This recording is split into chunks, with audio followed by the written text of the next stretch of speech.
I am dealing with curiosity. Now I am going to read a book. The book name is How I Taught My Grandmother to Read and Other Stories.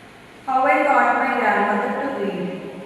When I was a girl about 12, I used to stay in a village in North Karnataka with my grandparents. Those days, our transport system was not very good, so we used to get the morning paper only in the afternoon. The weekly magazine used to come one day late. All about the world LED for the bus, which used to come with the papers, weekly magazines and the post. At that time, Triveni was a popular writer in Kannada language. She was a wonderful writer.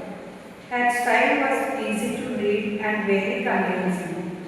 Her stories usually dealt with complex physiological, physical problems in the lives of ordinary people and were always very interesting.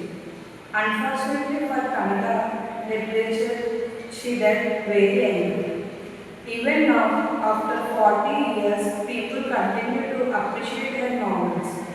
One of her novels called Kashi Yatra were appearing is a serial in Kannada weekly commentary. It is the story of an old lady and her admirer decide to go Kasi or Varanasi.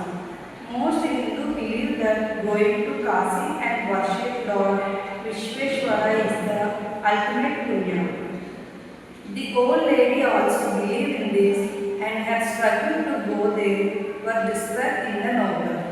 In the story, there was also a young orphan girl who fall in love but there were no money for wedding. In the end, the old lady gives away for all savings without going to Kasi. She says the happiness of this orphan girl is more important than worshipping Lord Vishweshwara at Kasi. My grandmother Krishka never went to school, so she could not read. Every Wednesday, the manager would come and I would read the next episode of the story to her. During that time, she would forget all her work and listen with the great concentration. Later, she would repeat the entire text by heart. My grandmother too never went to Kasi and she identified herself with the novel's protagonist. So more than nobody else, she was one of the most interested in knowing what happened next in the story and used to insist that I read the serial out to her. After hearing the happened next in Kasi Yatra, she would join her friends at the temple courtyard, where the children would also gather to play hide and seek. She would discuss the last episode with her friends. At that time, I never understood why there were so much debate about the story. Once I went for a wedding with my cousins to the neighbor village. In those days, a wedding was a great event. We children enjoyed ourselves thoroughly. We would eat and play endlessly, surviving the freedom because all elders were busy. I went for a couple of days but ended up staying there week for a week. When I came back to my village, I saw my grandfather in tears. I was surprised, for I had never seen her cry even the most difficult situations.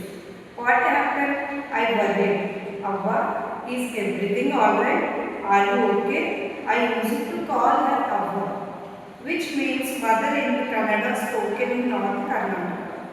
She nodded but she did not reply. I didn't understand and forgot about it. In the night after dinner, we were sleeping in the open terrace of the house. It was a summer night and there was a full moon. Appa came and sat next to me. Her affectionate hand touched for my forehead.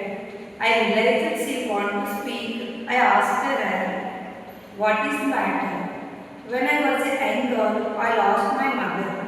There was nobody to look after and guide me. My father was busy man and I got married again. In those days, people did considered education essential for girls. So I never went to school. I got married very young one and I had children. I became very busy. Later I had grandchildren and I always felt so happiness in cooking and feeding all of you. Thank you.